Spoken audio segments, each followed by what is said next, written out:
Well, welcome back to the channel, and you find me in Baltimore Station, stuck in a snowstorm and having abandoned one video. So I thought, well, Baltimore Station, there must be no better place in the world than to do a quick video about the Porsche Market.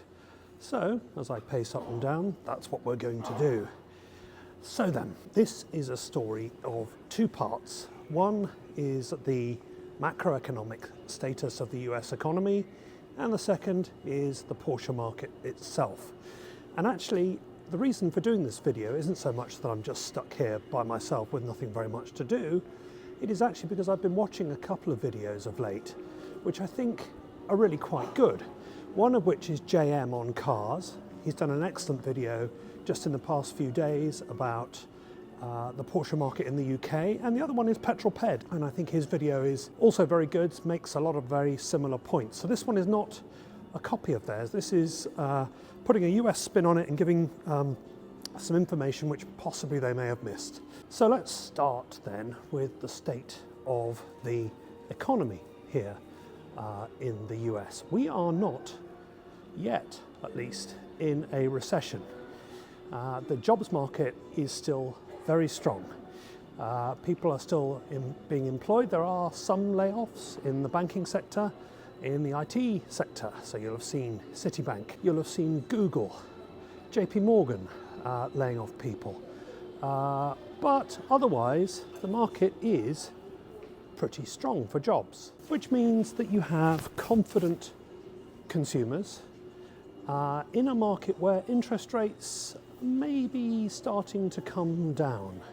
And this is really the crux of the entire matter here, what the Fed does. So the Fed started its efforts to control inflation post the pandemic in March 2022. It takes a long time for things like that to take effect. It's not one of those things where you raise interest rates and then all of a sudden everybody stops spending. It takes months and months and months. So this is then the question, are we going to go into recession? Because if we go into recession, then people do start losing their jobs, because you do start having, by definition, 2 quarters of negative growth in the economy. And that would mean that people probably would start losing their jobs because, by definition, there is less demand. So, given that we know that inflation is controlled by the Fed using interest rates, and it takes months and months and months for any effect to really come about, then conversely, when they change interest rates the other way, it's going to take months and months and months for people to start spending again. And this is the art form. If they leave it too late, they may go into recession by accident. There is a sweet spot here, and they're getting close to their targets. I think inflation here is something in the 4% region, 3 something, and their target is 2. So they've got to get that right.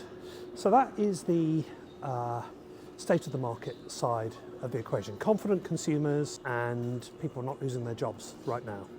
Let's look at the Porsche market. Now, if we go back to 2019, you will have seen 911s lined up at your dealership. It's certainly the case at my local dealership, which is not a big one. There would have been 5 or 6 at least brand new 911s ready for someone to pluck off the shelf and take. And we haven't seen that for years. And it's certainly not the case right now, at least not in the smaller dealerships. There may be a few. What Porsche has been up to during this period of lack of supply is supplying its most profitable markets with its most profitable cars.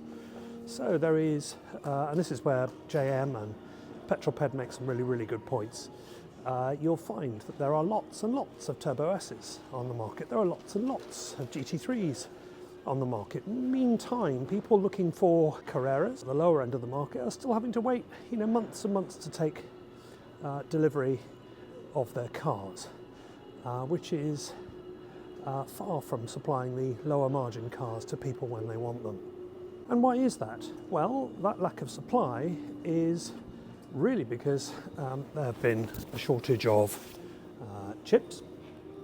Porsche has also had to delay a lot of their cars, the launches of new ones, because of a software failure. Their in-house software company couldn't supply what they needed when they needed it, and they weren't confident. It's a VW software system, hence the delay of the new Macan EV, also the new 911 992.2. That's why you haven't seen those cars, and the Macan EV particularly has been pushed back multiple times to a point now where they're going to use Google software in order to make that happen. Also, Porsche has been very profitable. This has suited them very well. They have grown. They sold 10% more cars in 2023, at least up to the 9 months that they have so far reported, than they did the year before. So Porsche themselves are pretty comfortable with this situation. So I think when it comes to Porsche, I'm not sure we're going to see a position soon where we see lots and lots of 911s on the market, brand new, just sitting at your dealer waiting to happen. I think we're still going to see some pretty big delays in getting those cars. I don't think we're going to see a crash in the market because, as we know from the pandemic, if there is no supply of new cars, that means the used car supply will hold up. Unless, of course, we have a big recession. And here's the thing, going back to the earlier point about the state of the economy, opinions are very much mixed. There looks to be a general consensus around the 50 to maybe 60% chance of having a mild recession towards the end of 2024.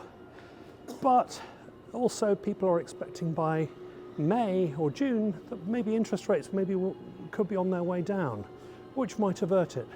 So I think what you're seeing now is an oversupply of special models. There's no shortage of GT3s on the market, no shortage of Turbo S's on the market. JM, Petrolped got that completely right. But what we will see, I think, is continued constriction of supply of new cars, and that will mean that the used car market holds up, except for that oversupply, where generally speaking, if you want a Turbo S, you can pretty much have one. Air-cooled and things like that, I don't think that's going to make a vast amount of difference, honestly. And also, let's be honest, the 928 market never really went up anyway, despite my best efforts. Anyway, I hope this video has been helpful and useful. Only a quick one. If it has, give me a like, consider subscribing, and I'll see you in the next one. Thanks for watching.